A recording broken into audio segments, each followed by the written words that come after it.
must come from people like all of us here changing behaviours in 3 key areas: transport, heating and eating as well. I'm going to focus on those for the rest of the programme. Our next question tonight comes from Grant Reekie. Grant, where are you? Can we really expect a city that can't even get the buses to run on time to meet its net zero targets? How did you get here tonight, Grant? I walked. Because of what you experienced. What's been your experience of this, trying to use public transport here in Glasgow? Well, it's just incredibly difficult. And, you know, we're surrounded on 3 sides geographically here by motorway. Those are probably full of cars, bumper to bumper, 4 or 5 seats in each car, 1 person in each car. And those people should really be on buses or trains moving as a group, ideally electrically.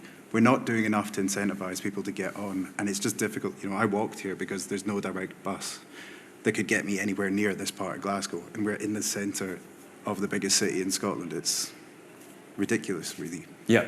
Mary McCallum, what would you say to that? It seems like we're tinkering at the edges with transport, whereas the big things that we need to do around that, like free bus travel, which other countries are doing, banning cars from city centres, we're too slow on this, aren't we? Yeah, well, I suppose what I would say is I understand your frustrations. So we are at about 54% emissions reduction, which is good, right? But we've got a way to go, and I think that that portion is some of the really sticky, difficult stuff, and that is around transport and it is around heat in buildings, because what we're trying to do here is transform both our economy and our society, and we can't do it overnight. But I agree that bus use in particular is one of the key ways that we can get people out of the private car. Now, there's a few things that we've been doing earlier this year. Myself and the Transport Minister, we signed off the 4 low emission zones for the 4 main cities. I hope not only will that improve congestion and get more people moving around on public transport, but equally it'll improve air quality. So there's co-benefits to that. We're also trying to roll out EV infrastructure for charging. Scotland and London, a recent report said, are the 2 areas of the UK where the rollout of that infrastructure is meeting our targets, and it's not being met elsewhere. We still have more to do. And of course, we do have free bus travel for everybody under 22, over 60 and disabled folks. But listen, I agree, free bus travel is not worth much if you can't get a bus to get on. Your party has been in power for over a decade. The Kingston Bridge tonight, jammed as it always is at this time of night with traffic. This is all too slow.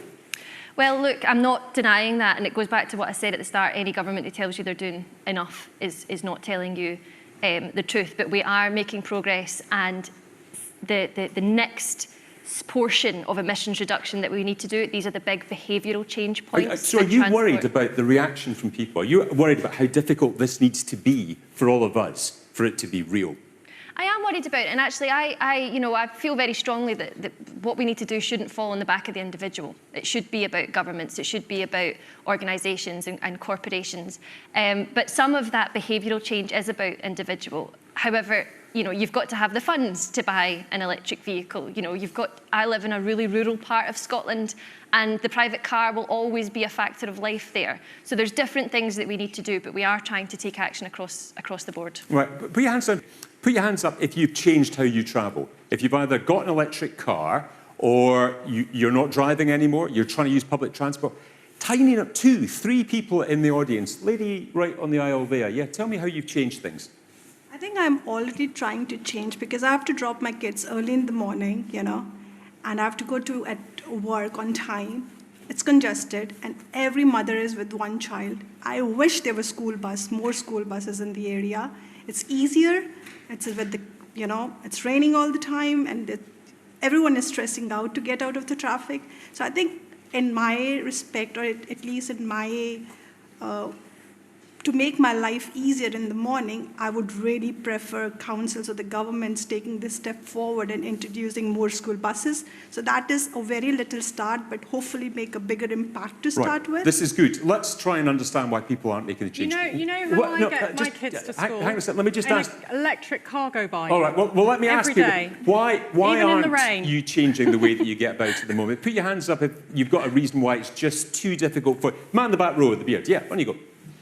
Well, the rail system in Scotland is pretty terrible. It's unreliable. If you are travelling via a different station to Queen Street or Central, your train's delayed, you miss your connection, you're late for work.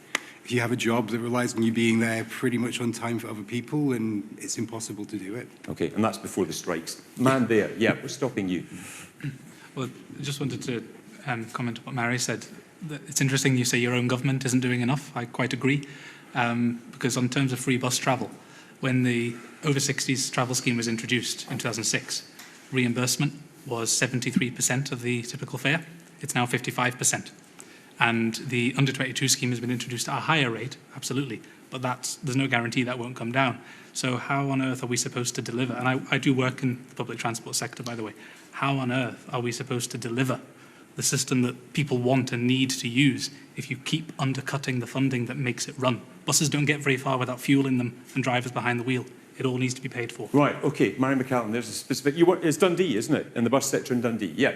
Okay, well, I mean, I can't speak to the transport budget. It's not something that I work on every day. But you made a good point about we can't run unless we've got fuel. And this brings us back to the discussion that we were having at the beginning about, you know, to what extent is climate change being undermined by cost of living and all the pressures, but we must find ways to innovate out of that. And one of the ways we can do it is with hydrogen buses, and Alexander Dennis in Scotland is one of the foremost manufacturers of hydrogen buses, and I would like to see a greater rollout of that. Okay, Edward Mountain, this ain't working. When I asked, for people's reaction to this, there's more problems in the audience than solutions right now, so you're not getting this right. Well, it's not for me to get it right, it's for me to try and help the government to get it right. But I totally agree the fact that where our problems with our buses are in cities is they can't move around the place. They're not reliable. There aren't sufficient bus lanes. And that was the whole point of the transport bill that came up in the last session in the committee I was on working on. We're not rolling that out. The government is not rolling that out quick enough. And when it comes to trains, I think there was a gentleman mentioned trains. The problem is with trains, again, we struggle with reliability. And that's south of the border as well as north of the border. There's no difference. That's south of the border as well as north of the border. Yeah, but with the greatest respect, I'm sitting in the Scottish Parliament and I'm looking at a government in Scotland who's got the transport budget under control. So I'm not going to answer for south of the border. I'm going to concentrate on what I was elected for, was getting the things working in Scotland. And it really matters to me that people cannot get around Scotland on trains because they don't run on time. They are not reliable. I mean, only 2 weeks ago, when I tried to get back up to Inverness on the train, it was delayed. And consequently, there were no seats on the train, and I didn't get home till, I think, having left Edinburgh, or meant to leave Edinburgh at 5:30, I finally got home at 11:45. That sort of reliability encourages people to use their cars. And frankly, we've got to do better, because if we're going to stop global warming and we're going to get to net zero, public transport has got to work in Scotland, and frankly, it ain't. All right, sport, right? I'm sure we have the minister here, so he can keep me honest here. But if you want to get Scotland to net zero, you're going to have to get transport to net zero. About 25% of Scottish greenhouse gas emissions come from the transport sector. We've got 3 million vehicles, plus or minus a bit, on the road at the moment in Scotland. 2.4 million cars, right? Again, you can check if the minister if it's right. This is about us. This is about us and our behavior. Incremental change is not going to do it. We need a fundamental different way of starting how we commute, how we operate, and how we work. You know, going to electric cars in itself is going to help. It isn't going to get us there because we need to do far more than that. This is about our behavioral change. The government can help with policy and regulation, but this is how we as consumers start behaving our own mind and how we operate. I want far more hands up next time to see who got an electric vehicle or who actually uses kind of a hybrid. Paul is right. We need radical change, and it's about social tipping points, and we're almost there with this in terms of the combustion era, which has been the human era since we evolved 200,000 years ago. We were the animal that made fire. Well, our energy is now moving from making fire, from burning stuff, to a completely new type of energy. It is a huge revolution. It's a huge upheaval. It affects everything. But that change is underway, and it is a radical change. It means instead of seeing our cities as buildings separated by cars, which is what we have at the moment, by combustion engine cars, we need to see them as completely different constructs. The way we relate to our public spaces, all of that will have to change. Our buildings will have to make energy rather than just use it, and they will conserve and recycle that energy. It is a huge upheaval this century of adaptation in everything, in our food system, in our transport system.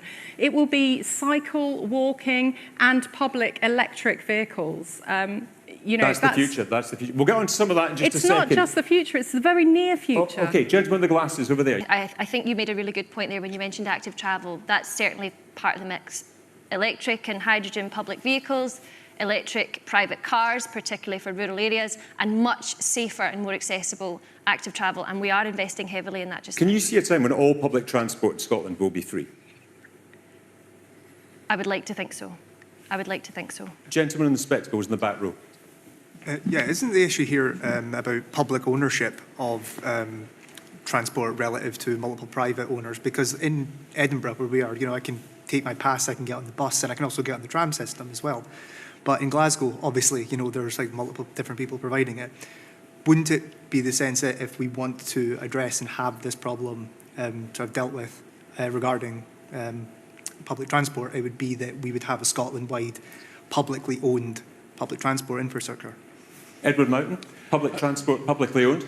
Well, we looked at this in the last session in the REC committee when I was there, and the whole issue of Lothian buses and how it works in Edinburgh, that came about by default, but it works really well and people really respect it. The problem is putting all buses across Scotland into public ownership, so it's going to be too expensive for the councils, and we're asking at the moment in the Scottish Parliament if there are going to be additional funds made available from the Scottish Government to councils to take on bus services, and we don't have the answer. The Scottish Government don't know, so we're pushing for that answer.